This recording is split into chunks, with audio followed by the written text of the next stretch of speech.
page-turners, and welcome back to the channel. I'm Matthew, the man with a hat who reads, and this is The Hitchhiker's Guide to the Galaxy.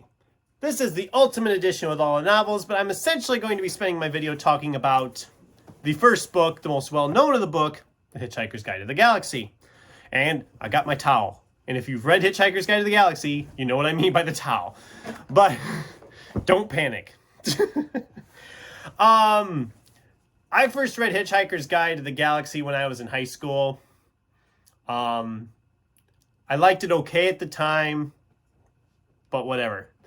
Then about 2008, I believe it was, 2009, somewhere in there, I reread the book and the sequels. I got this beautiful edition, and I enjoyed them a lot more. It has since become a favorite of mine, but it's been a long time since I've read it.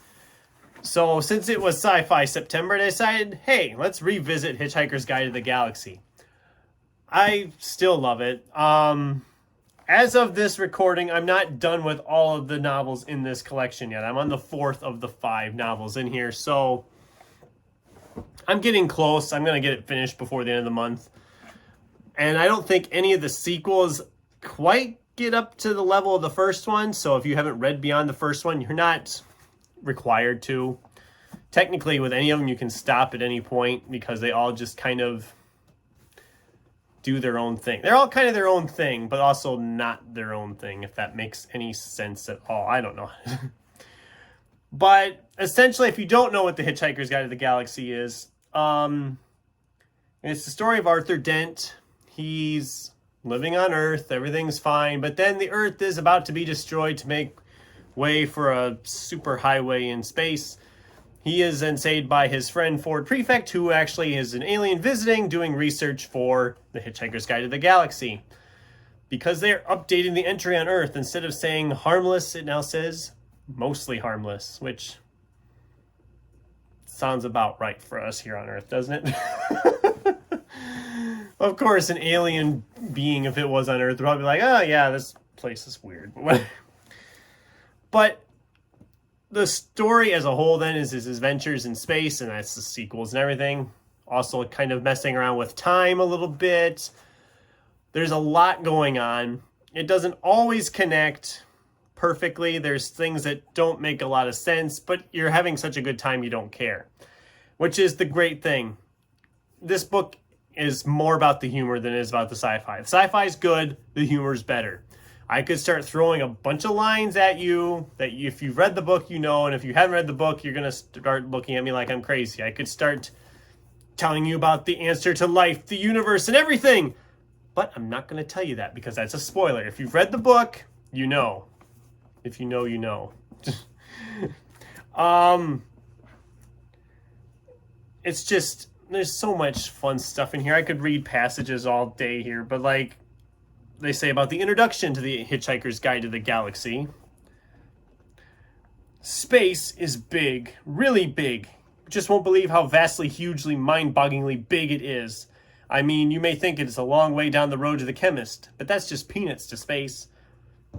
Listen, and so on. But yeah, it feels like I'm getting together with old friends reading this. Arthur, Ford, Trillian, Marvin the Paranoid Android, Zaphod Beeblebrock, President of the Galaxy, and everybody else. It's just a fun time. I'm having a blast in revisiting these characters and revisiting these adventures. As a whole, I am still loving it. I still give it 5 stars, probably as a whole collection. The first book easily gets 5 stars. The others are probably more 4-star for me, 4.5. I don't think... I can't vouch for the 4th one yet, or the 5th one on my reread, but books 2 and 3 just, they don't feel like they come up close to that first one in sheer entertainment value, but I don't know.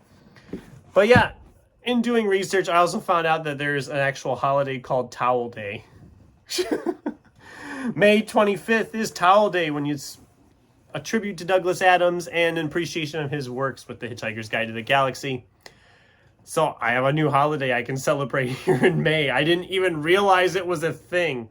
Did you guys know it was a thing? If you're a fan of the book, did you know Towel Day was a thing? Because I did not know this, so that's crazy. and awesome at the same time. But that's about all I have. It's not much of a video and it's not much of a review. I'd say if you haven't read Hitchhiker's Guide to the Galaxy or much sci-fi at all, is a really good starting point if you want to try something sci-fi that's not like hardcore sci-fi. It's much more a humorous sci-fi. They're just fun. They're just a lot of fun. The characters are all fun. The dialogue is fun. Some of the humor doesn't always land, but it does for the most part land, if that makes any sense. I don't really know how to describe it without spoiling anything, you know? But as a whole, I've enjoyed this reread. I'm enjoying this reread. And I recommend it to anybody who hasn't read it because it is just a fun time. So those are my thoughts. Have you guys read Hitchhiker's Guide to the Galaxy? Do you want to read Hitchhiker's Guide to the Galaxy? Any of that kind of stuff you want to talk about in the comments down below, I'd be more than welcome to the conversation. Thanks for watching, and until next time, keep turning pages.